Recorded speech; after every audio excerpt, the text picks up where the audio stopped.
So we start with this data set, and now we're going to transform this information into something like this table right here. So what is the purpose of create these intervals? Let's going to take a look from this table here. In this case, we get that the interval between 21 and 30 years old, we have four customers here, and it represents 50% or our complete database of customers. So why this is important? Because let's say you are working at commercial or marketing team. Now you know that half of our database of customers are in this range of age. So you now create communications, create use content for social media or something like that. I don't know the different channels that you get customers. But now you are able to be more specific with the kind of, let's say, language storytelling that you are using to just create this relationship with your customers. Okay, now we get a better understanding of our business, our customers, who they are, and based on this information, it's easy to restructure the way that we make our jobs. Okay. So let's go for the second example. This is just the same structure that the last one, but it gets a little bit deeper related to the kind of analysis that we can achieve. So it's the same. Let's say we start with this data set right here. It's a very common data set. We got start of month, we got our customer ID, and now we don't have the age, but we have the total sales that this customer made in all this month. Okay, so the customer 111 make 500 sales in all January. Okay, so again, having this information in the way that we have in this moment, it's very difficult to get any insight here, any strategy of this unsorted information. So first, like in the past example, we need to know and understand the variable that we are working on. Okay, in this case, the total sales. So, or as we said before, it could be purchases, it could be transactions, it could be anything. Okay, so let's start knowing the min and the max monthly sales made by these customers in January. So now having this the range of my entire data set, now I'm able to create my intervals. So in this case, I'm going to create just like in the past exercise my intervals, but now I'm going to add an attack for every interval. So for example, for the first interval that is between 1 and 300 in total sales in January, I'm going to just create a tag for this interval, and it's going to be epsilon. And this tag is, I'm going to call this tag a sales category, like a category. Okay. Now we're going to see why is this important. So just having now the intervals, what I'm going to do is to assign these intervals to every one of these rows here. Just like in the past exercise, it's just with the same conditional function.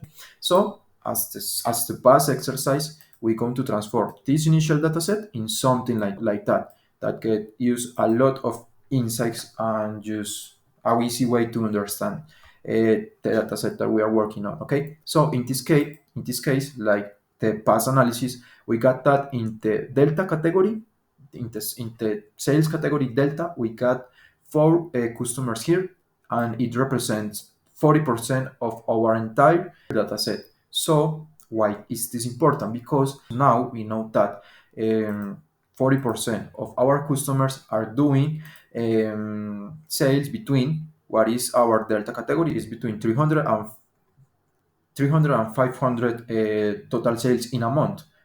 So in the opposite way, we have that just 10% of our entire data set are in the alpha sales category. That what is the interval for alpha sales category? Is bigger than 1000. So why is this important? Because now we're able to understand the behavior of our customers.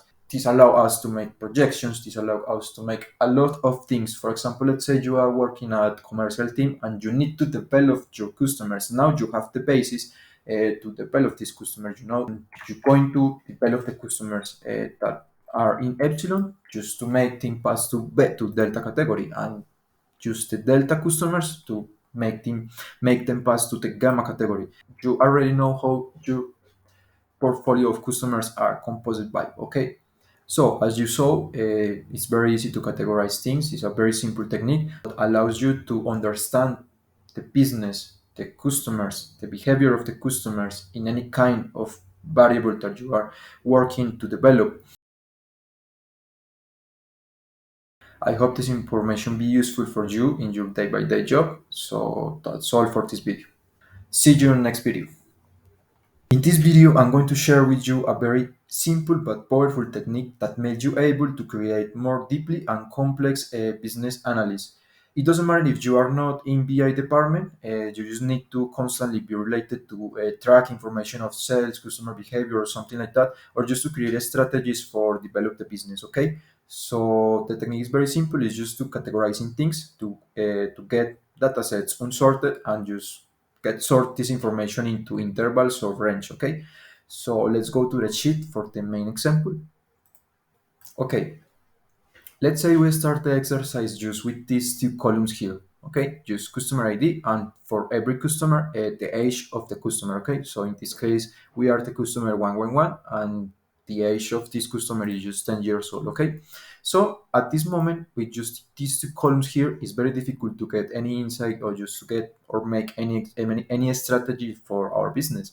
So what we're going to do is first to understand the variable that we are working on, in this case the age of our customers. Okay, so first we need to know the size of this data set of this variable. In this case the mean age is 10 years old and the max age is 70 years old. Okay, now, knowing this, I'm going to create intervals for this or for every router we got here. So, for example, this first route that have the customer 111 that the age are 10 years old, this information gets into the interval between 1 and 20 years old.